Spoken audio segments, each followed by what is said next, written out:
தேர்தல் களம். இலங்கை ஜனாதிபதி தேர்தலில் நிறைவேற்று அதிகாரத்தை கொண்ட ஜனாதிபதியாக வரப்போவது யார்? வாக்கு வங்கிகளுக்காக அலைமோதும் அரசியல் தலைமைகள். அரசியல் சதுரங்க களத்தில் நிகழ்த்தப்படும் அதிரடி நகர்வுகள்.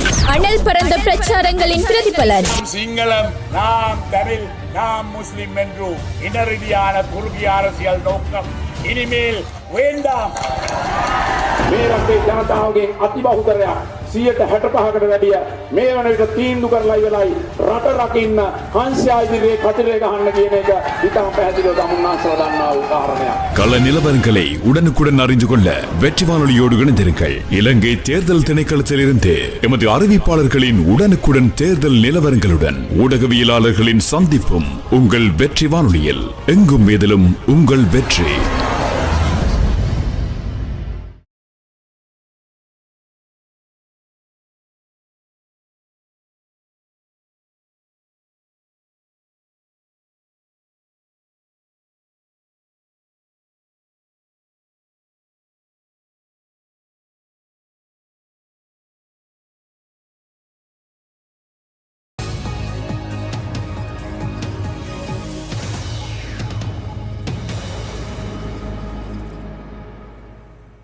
Mia Khalifa, welcome to Hard Talk. Thank you for having me.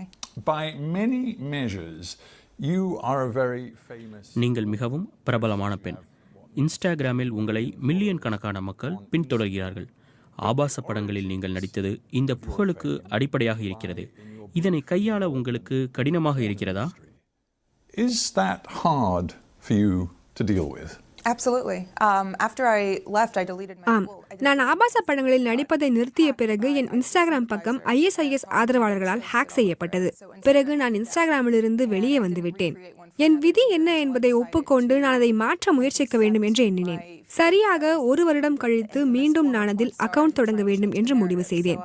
ஆபாச பட நடிகையாக இல்லாமல் ஒரு மாற்றத்தை ஏற்படுத்த முயற்சித்தேன். For lack of a better term, become an influencer. உங்கள் பெயரை கூகுளில் தேடும்போது உங்கள் ஆபாச படங்கள் குறித்து ஆயிரக்கணக்கான இணைப்புகளும் காணொளிகளும் வருகின்றன.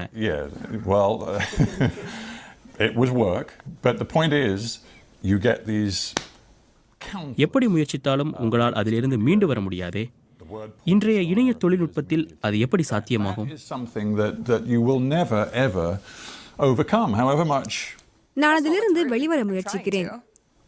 Let's go through this step by step. How did நீங்கள் லெபனானில் பிறந்துள்ளீர்கள். பின்னர் உங்கள் பெற்றோருடன் அமெரிக்காவுக்கு வந்தீர்கள். அமெரிக்காவில் பள்ளி முடித்து கல்லூரியில் வரலாறு பாடம் படித்திருக்கிறீர்கள். ஆபாச படத்துறைக்குள் வர முடிவு செய்தது ஏன்? Get involved with the sex porn industry. I don't think low self-esteem discriminates against anyone. Doesn't matter if you come from a... நான் என் சிறு வயது முழுவதும் மிகவும் பருமனாக இருந்தேன். ஆண்கள் யாரும் கண்டுகொள்ளவில்லை. நான் கவர்ச்சிகரமாக இல்லை என்று நினைப்பேன். கல்லூரியில் சேர்ந்த பிறகு நான் எடையை குறைக்க தொடங்கினேன். பட்டம் முடித்தவுடன் என்னில் நிறைய மாற்றங்களை உணர்ந்தேன். சுமார் 50 பவுண்டுகள் வரை எடை குறைத்தேன். மிகவும் பெரிதாக இருந்த என் மார்பகங்கள் சரியான அளவிற்கு மாறின. திடீரென ஆண்கள் பார்வை என் பக்கம் திரும்பியது. நான் அதற்கு பழக்கப்பட்டவள் அல்ல. முதலில் எனக்கு அங்கீகாரம் கிடைத்தது. என்னை அவர்கள் புகழ்ந்து பேசியதை முதல் முறையாக கேட்டேன். எனக்கு அவை பிடித்திருந்தது.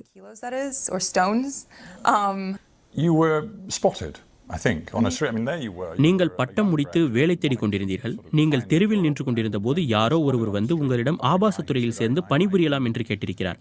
நீங்கள் பதறிப்போய் அதிலிருந்து விலகாமல் அதற்கு ஒப்புக்கொண்டது எப்படி? It's the porn business. It wasn't. That's not how it was. It wasn't just, hey, do you want to come do porn? இல்லை, அப்படி இல்லை. திடீரென ஒருவர் வந்து என்னை ஆபாச படங்களில் நடிக்க அழைக்கவில்லை. என்னை பார்த்து, நீங்கள் அழகாக இருக்கிறீர்கள், மாடலிங் செய்கிறீர்களா, உங்கள் உடற்கட்டு நன்றாக இருக்கிறது, நிர்வாண மாடலாக நீங்கள் இருந்தால் நன்றாக இருக்கும் என்று சொன்னார்கள். பிறகு நான் மியாமியில் உள்ள ஒரு அழகான இடத்திற்கு கூட்டிச் செல்லப்பட்டேன். மிகவும் சுத்தமாக இருந்தது. அங்கு வேலை செய்தவர்கள் என்னிடம் நன்றாக பேசினார்கள். அவர்களது அறைகளில் எல்லாம் குடும்ப புகைப்படங்கள் இருந்தன. நான் சங்கடமாக உணரவில்லை. உங்களை வைத்து பணம் சம்பாதிக்க வேண்டும் என்பதே அவர்கள் நோக்கமா? பணம் சம்பாதிக்கும் கருவியாக உங்களை அவர்கள் பயன்படுத்தினார்களா? கண்டிப்பாக ஆம். உங்களுக்கு யாரும் அறிவுரை வழங்கவில்லையா? நீங்கள் வழக்குரைஞர் வைத்துக் கொள்ளவில்லையா? எனக்கு அப்போது 21 வயது. எந்த 21 வயது பெண் தனக்கு வழக்கறிஞரை வைத்திருப்பார்? உங்களுக்கு எப்படியான மன அழுத்தம் இருந்திருக்கும் என்று யோசிக்கிறேன். தற்போது அதெல்லாம் முடிந்து பல காலம் ஆகிவிட்டது. தற்போதும் அந்த மன அழுத்தம் இருக்கிறதா? Post-traumatic stress that is in you from this experience. Yes. ஆம், இருக்கிறது. பெரும்பாலும் நான் பொது இடங்களுக்கு செல்லும் போது அதை நான் அதிகமாக உணர்கிறேன். மக்கள் என்னை பார்க்கும் விதம் ஏதோ அவர்களால் என் ஆடைக்குள் பார்க்க முடிகிறது போல தோன்றுகிறது. மேலும் மிகுந்த அவமானமாக உணர்கிறேன். எனக்கு தனி உரிமை சுதந்திரமே இல்லை என்று தோன்றுகிறது. ஒரு பக்கத்தில் அதுவும் உண்மைதான். ஒரே ஒரு கூகுள் தேடலில் என் குறித்த மொத்த தகவல்களும் வந்துவிடும். Yeah. And those images you cannot expunge. You have no right. நீங்கள் இணையத்தில் இருக்கும் புகைப்படங்களை நீக்க வேண்டும் என்று நினைத்தாலும் அதற்கு உங்களுக்கு உரிமை இருக்காது. அது மிகவும் கடினமானதாக இருக்கும். இது உங்கள் நிலைமை மட்டுமல்ல, ஆபாச படங்களில் நடிக்கும் மற்ற பெண்களின் நிலையும் இப்படி இருக்கலாம். It's also the story of other porn actors and actresses. I honestly started seeing that recently after the interview came ஆம், out. என் பேட்டி வெளிவந்த பிறகுதான் நான் அதை உணரத் தொடங்கினேன். பல பேர் இது சம்பந்தமாக என்னை தொடர்பு கொண்டார்கள். எனக்கு தொடர்பாக பல இமெயில்கள் வந்தன. He filters them and sends them to me. And reading the words of some of these girls who have been sex trafficked and forced. பல பெண்களும் கடத்தப்பட்டு ஆபாச படங்களில் நடிக்க கட்டாயப்படுத்தப்படுகிறார்கள். பல பெண்களின் வாழ்க்கை இதனால் மோசமாகியுள்ளது. சில ஆண்கள் இந்த பெண்களை பயன்படுத்துகிறார்கள். அந்த பெண்களுக்கு புரிந்திராத ஒப்பந்தங்களை கையெழுத்திட வைக்கிறார்கள். அப்போதுதான் நான் இது குறித்து வெளியே பேசியது நல்ல விஷயம் என்று நினைக்கத் தொடங்கினேன். And that I'm speaking out now because other people feel the same way. You were involved in which actually involved 3 young people. You were one of them. ஒரு காணொளியில் நீங்கள் முஸ்லிம் பெண்கள் பயன்படுத்தும் ஹிஜாப் அணிந்து கொண்டு நடித்த ஆபாச காட்சி இருக்கும். Known as hijab. And of course then it developed into a. அது மக்களிடையே கோபத்தை தூண்டும் என்று உங்களுக்கு தெரிந்திருக்கும் இல்லையா? How provocative that was. அப்படி ஒரு காட்சியால் நான் கொல்லப்பட போகிறேன் என்று அவர்களிடம் கூறினேன். அதற்கு அவர்கள் என்ன சொன்னார்கள்? அவர்கள் சிரித்தார்கள். Why didn't you? நான் செய்ய மாட்டேன் என்று அப்போது நீங்கள் ஏன் சொல்லவில்லை? நான் பயந்தேன். I knew that if I said no, it would. நான் மாட்டேன் என்று சொல்லியிருந்தால் அவர்கள் என்னை கட்டாயப்படுத்தி இருக்க மாட்டார்கள். ஆனால் நான் பயந்தேன். நீங்கள் எப்போதாவது இதை உணர்ந்துள்ளீர்களா?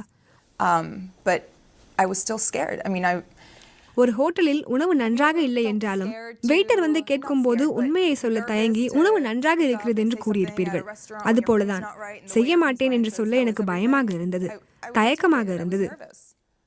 When you walked out of that, அந்த குறிப்பிட்ட காணொளியில் நடித்து முடித்துவிட்டு வெளியே வரும்போது இது மோசமான விளைவுகளை ஏற்படுத்தும் என்று நீங்கள் நினைத்தீர்களா? did you in your heart know this is going to be a disaster for me? it didn't hit until I think the next day because நடித்து முடித்துவிட்டு வந்த அடுத்த நாள் வரை எனக்கு தோன்றவில்லை. ஆனால் அது வெளியான பின்னர் என் உலகமே இடிந்து விட்டது. it shattered my entire world. The reason I thought it was okay for me to do porn was ஆபாச படங்களில் நடிப்பதை நான் ரகசியமாக செய்ய வேண்டும் என்றுதான் நினைத்தேன்.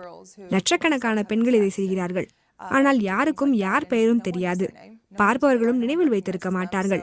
ஆனால் நான் இதில் நடித்த பிறகு நிலைமை அப்படி இல்லை. It really did. I mean, அதை படம் பிடித்தவர்களும் தயாரிப்பாளர்களுக்கும் இது லாபம். மில்லியன் கணக்கான மக்கள் அதை பார்த்திருக்கிறார்கள். they got hundreds of millions of views straight away. They called me lightning in a bottle. ஆனால் உங்களின் உண்மை நிலை, உங்கள் முகம் அனைவருக்கும் தெரிந்து போனது. ஹிஜாப் அணிந்து ஆபாச காட்சிகளில் நடித்த நடிகையாக அறியப்பட்டீர்கள். உங்களுக்கு மிரட்டல்கள் விடுக்கப்பட்டன இல்லையா? And you got threats. Oh yeah. From I'm not going to say ISIS ஆம், ISIS என்னை மிரட்டினார்கள் என்று நான் சொல்ல போவதில்லை. People proclaiming support for Absolutely. Yeah, they photoshopped a picture of அங்கு பயிற்சி பெற்றவர்கள் அவரது ஆதரவாளர்கள் மிரட்டினார்கள். They said, I don't know exactly what they said. They said something along the lines of you're next. நீங்கள் அப்போது எவ்வளவு தனிமையாக உணர்ந்திருப்பீர்கள். நிச்சயம் உங்களால் இதனை உங்கள் குடும்பத்திடம் கூட கலந்து பேச முடிந்திருக்காதே. ஆம், மிகவும் அதிர்ச்சியாக இருந்தது. In terms ஆபாச படங்களில் நடிக்கப் போவதில்லை என்று எடுத்த முடிவு பற்றி சொல்லுங்கள். business. I wouldn't say very quick because I was நான் அப்போதும் தயக்கமாக உணர்ந்தேன். என் ராஜினாமாவை எப்படி எடுத்துக்கொள்வார்கள் என்று பயந்தேன். ஒரு மாதம் கழித்து நான் ஒரு சந்திப்பு கூட்டத்தை ஒருங்கிணைத்து அவர்களிடம் என் ராஜினாமா கடிதத்தை அளித்தேன். and I had a resignation letter waiting in front of every single one of their chairs and நான் எப்படி உணர்கிறேன் என்று கூறினேன். என்னை போக வேண்டாம், இதெல்லாம் சரியாகிவிடும் என்று சொன்னார்கள். நான் இது குறித்து அதிகம் யோசிக்க வேண்டாம் என்று கூறினார்கள். Young people in particular are so exposed to உலகின் பல்வேறு நாடுகளில் ஆபாச படங்கள் பார்ப்பது அல்லது இது தொடர்பான இணையதளங்களால் பல்வேறு உறவுகள் பாதிக்கப்படுகின்றன. இளைஞர்கள் ஒரு உறவை பார்க்கும் பார்வை இதனால் மாறியிருக்கிறது. அதை பற்றி நீங்கள் என்ன நினைக்கிறீர்கள்? What's your take on that? உண்மைதான், இதனால் உறவுகள் பாதிக்கப்படுகின்றன. ஆபாச படங்கள் பார்ப்பதற்கு அடிமையாக இருப்பது அதிகமாகி இருக்கிறது. ஆண்கள் ஆபாச வீடியோக்களில் பார்க்கும் விஷயங்களை அவர்கள் வாழ்வில் இருக்கும் பெண்களும் செய்ய வேண்டும் என்று நினைக்கிறார்கள். ஆனால் அது நடக்காது. Obviously it's difficult for you to accept that, you know, still online there are இணையத்தில் உங்கள் புகைப்படங்கள் என்றும் இருக்கின்றன. in your brief porn career. But has it proved possible for you to உங்களால் இதிலிருந்து நகர்ந்து செல்ல முடிந்ததா? உங்களை ஆபாச பட நடிகையாக பார்க்காத மக்களை சந்திக்க முடிந்ததா? beyond the notion that you were once involved in porn? Yeah, I was very lucky to meet a man who had never. என்னை பற்றி எதுவுமே அறிந்திராத ஆண் ஒருவரை சந்தித்தேன். மிகவும் நன்றாக இருந்தது. பிறகு நான் யார் என்பதை அவரிடம் கூறினேன். After we started talking, I googled you because you have 5 million followers. அவர் என்னை பற்றி கூகுள் செய்ததாக சொன்னார். ஆம், எனக்கு யாரையாவது காதலிப்பது கடினமாக இருந்தது. எனக்கான ஆணை தேடுவது கஷ்டமாக இல்லை. ஆனால் இந்த வட்டத்திற்குள் இல்லாத ஒருவரை பார்ப்பது கடினமாக இருந்தது. Somebody who wasn't into it.